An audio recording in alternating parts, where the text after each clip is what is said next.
हाँ तो भाई आज मैं गया गाड़ी लेने सुबह समदड़ी हॉस्पिटल में। क्यों गया वो बताऊँ आपने आगे वीडियो में। પછી ગયા मेहंदीपुर रनिंग करा ग्राउंड में और ग्राउंड ने करियो प्रणाम करे बाद में किया स्ट्रेचिंग उठक बैठक दंड बैठक लगाई। फिर किया लेग रिया स्क्वाट वाली। उन बाद में किया जंपिंग स्क्वाट भाई वो फैट बंद हो जाए। फिर लगे ग्राउंड 5 चक्कर लगे बाद में मैं करिया फास्ट स्ट्रेचिंग भाई जंपिंग रो ट्राई करियो।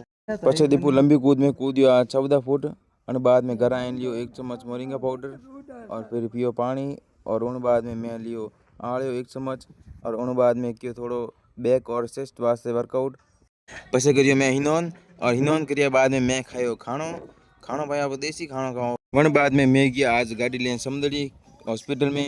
अटे डॉक्टर दीदी पर्ची मांदे थोड़ा भराया पर दवाई और बाद में ली दवाई। क्यों भाई आज मारे हाथ में ली जोड़ो तो जो चेक करावा गया था।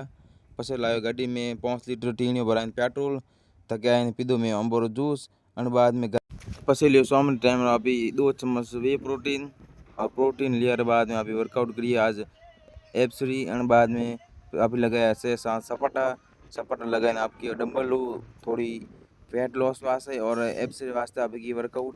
પછી करिए अभी डंबल बड़ा वालों चेस्ट और बैकरी वर्कआउट। उन बाद में करिए अभी रनिंग स्क्वाड अनु भाई रनिंग फास्ट हो जाए और फैट लॉस भी ज़्यादा हुए। करिए अभी बड़ा वाला डंबल चिनअप्स और उन बाद में करिए अभी एप्सी वर्कआउट और फिर किए बाइसेप और ट्राइसेप वर्कआउट और फिर खाए अभी शाम टाइम खानो। तो भाई अभी मिलो काले रे अगला नेक्स्ट व्लॉग में।